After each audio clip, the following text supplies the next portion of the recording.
Hi guys, I'm Diane and this is Narrow Dreams. So for today's video, we are, if you remember from the last video, we start from the moorings at Barbie Don, and we are heading out down the Don navigation.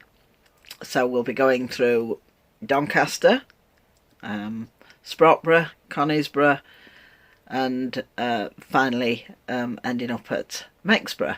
And I've lived in this area all my life, but this will be the first time that I've gone to these places on the river, and there are some quite surprising discoveries, so come along and see what they are.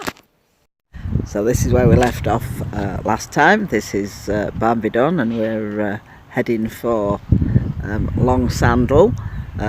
But before you get there, this is St Oswalds Church at Old Sandal, and there is some Saxon work in this church, but it's a mainly Norman church from the late 13th, early 14th century, although there is a 16th century chapel addition, but it's been redundant since the 60s.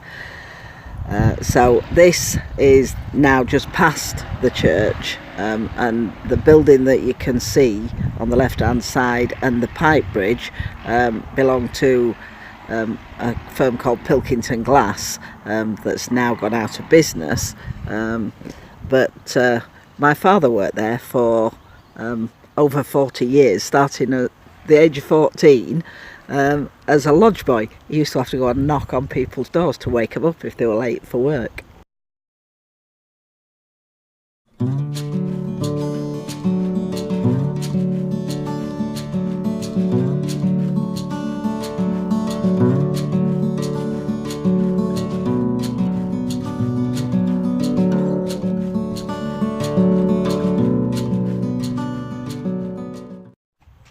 So we're just coming up to Long Sandal Lock. There are some visitors moorings here, if you can get in, and there's also some permanent CRT moorings.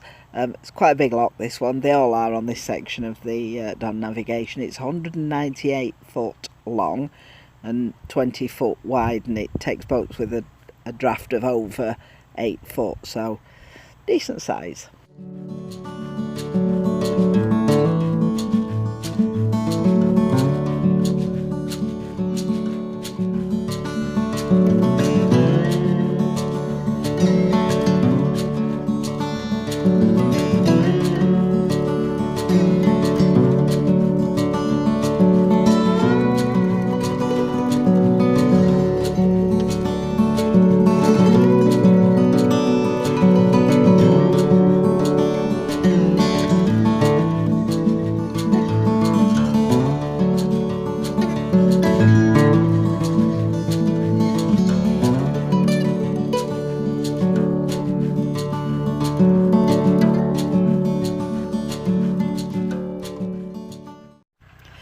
So we're now heading into Doncaster itself. This is the Strawberry Island Boat Club that we're just passing.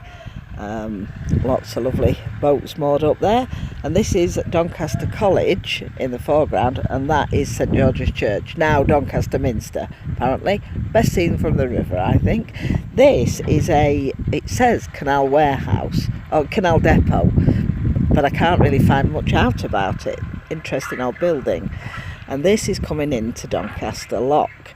Now Doncaster Lock is, you can see it's pretty dark.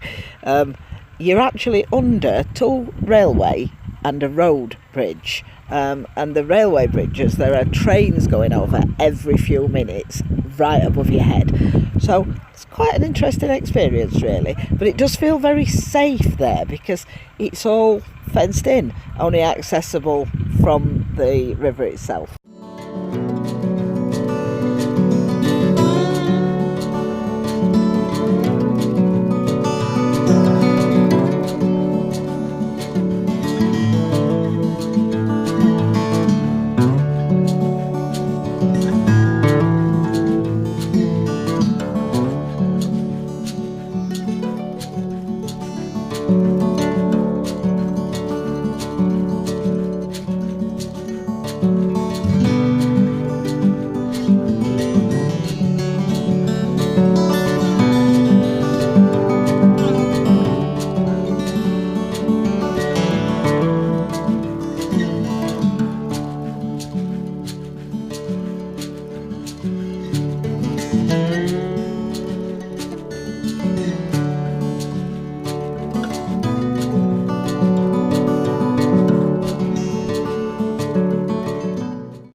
this is Sprott Lock, another very big lock that we're just coming up to.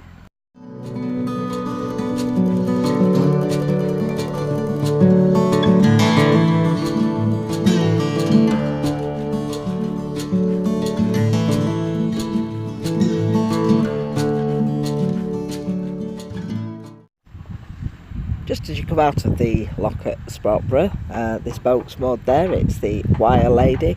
Apparently it's available to hire for parties.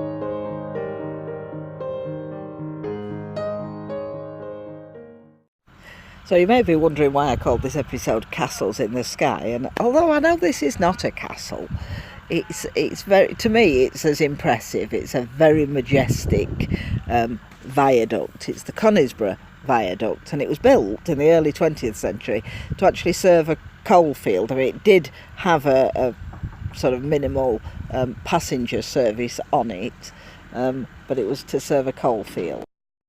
It did cease to be used for rail traffic in 1966, and it's now part of the National Cycle Network.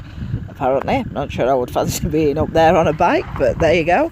And it's 21 arches, it's 150 foot long, and it crosses the Don at a height of 113 feet. I've lived in Doncaster area all my life and didn't know that this existed, so must only be seen from the river.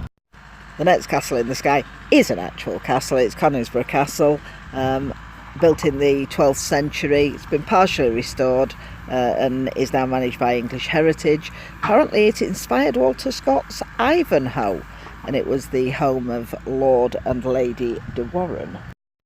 The next and last lock for us on this trip on the Don Navigation is Mexborough Top Lock. Another very large lock, and there are some nice moorings at Mexborough if you find that yourself that way out.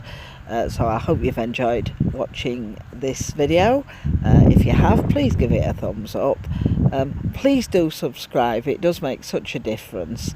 It makes me realise I'm not just doing it for myself.